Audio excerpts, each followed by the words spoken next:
This was like the first time I ever got on stage, was here at the open mic. So I didn't even know how to do comedy. I Googled how to be a comedian, and it said, call your local comedy club and ask to open.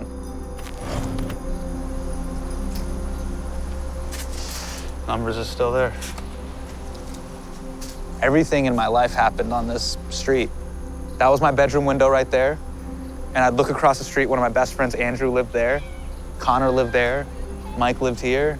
At that time, I didn't think anything about comedy or anything like that. You're just hanging out with your friends. You're just being a kid. Wearing a certain pair of shoes just meant a lot. You know, you remember your first sneaker that you bought on your own. You remember your first dress shoe that you bought on your own. Those are like memories where you're shaping, hey, this is who I am, this is what I'm about, this is what I like, and this is my taste. As a comedian, I didn't own a suit or a pair of dress shoes.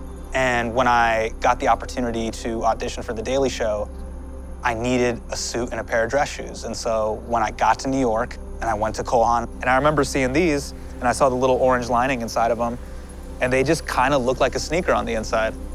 And so I put them on. They felt really comfortable. They looked great. And I went in and I screen tested for The Daily Show, and John said, see you on Monday. And I still have that suit and I still have these shoes.